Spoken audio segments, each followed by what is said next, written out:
This video is an introduction to section 5.2, logarithm functions in your textbook. And so, in short, logarithms are exponents. Over here I have an exponential equation. 2 to the y is equal to 5. 2 is the base of the exponential.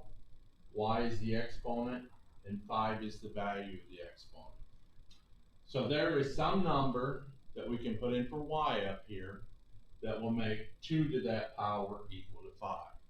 What is that value of y? What is that number? Well, to denote that number that we can put in for y, we have this fancy notation. We say that exponent y is equal to the log base 2 of 5. That is our fancy notation. We take the same numbers in the exponential, 2, y, and 5, and we rewrite them in this equation down here. The exponent y is equal to the log base 2 of 5. 5 is the value of the exponential up here, and 2 is the base of the exponential. So logarithms are just a fancy way of expressing an exponent in an exponential equation.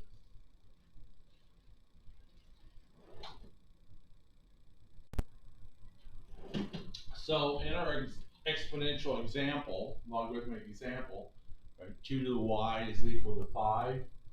It turns out, right, using your calculator, trial and error, 2 raised to the 2.3219 power is equal to 5. So y in this case, in this exponential equation, y is equal to 2.3219. So we write y is equal to 2.3219. But y is equal to log base 2 of 5. And so we have the value of our first logarithm. Log base 2 of 5 is equal to 2.3219. This logarithmic notation is just a fancy way of expressing this exponent up here that equates the left-hand side to the right-hand side.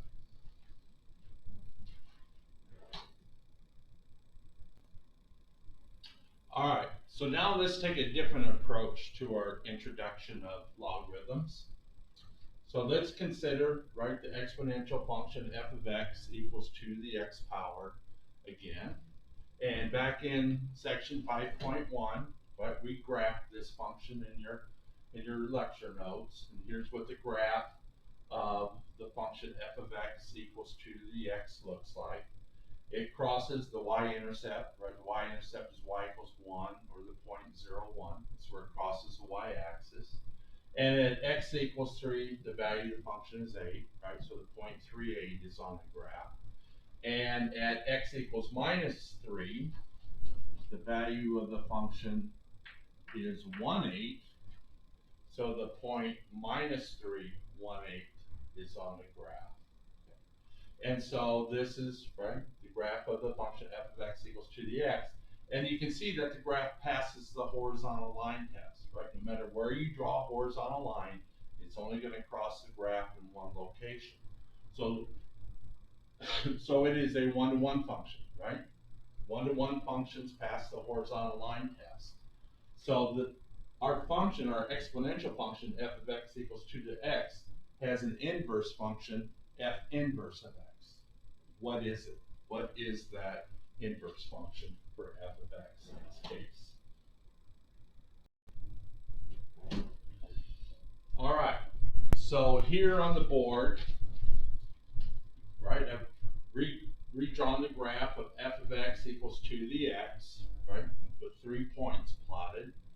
And you know, to graph given the graph of a one-to-one function f of x, to graph its inverse, all we got to do is switch the x and y coordinates. So the point 3,8 that's on the graph of f of x, well, the point that's on the inverse function is 8,3. So this point is on the graph of the inverse function. 0,1 is on the graph of f of x. So the point 10 is on the graph of the inverse function, f inverse of x. The point minus 3, 1/8 is on the graph of f of x, so the point 1/8 minus 3 is on the graph of the inverse function. And so then when we draw a smooth curve through those 3 points, we get the graph of the inverse function. Okay? So this is the graph of f inverse of x, where f inverse of x is the inverse function for f of x equals 2 to the x. Okay? So now we know what the inverse function looks like, right? What the graph looks like. What about the equation? How do we write out the equation, right? The function for the inverse function. So you know how to find the inverse of a one-to-one function. We covered that in previous material. That was exam 2 material. So our original one-to-one function is f of x equals 2 to the x. Step number 1, replace f of x with y. So we have y equals 2 to the x. Step number 2, switch x and y. So if x is equal to the y power. Step number 3, solve for y. Well, the problem here is we can't solve for y algebraically.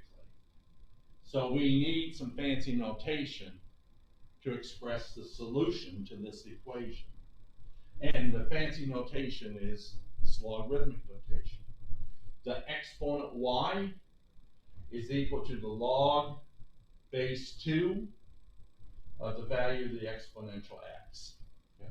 So we use the value of the exponential x and the base of the exponential 2 in this fancy notation to express the value of, right, the solution to this equation up here for the value of y. Y is equal to log base 2 of x. And that is the other motivation for logarithmic functions.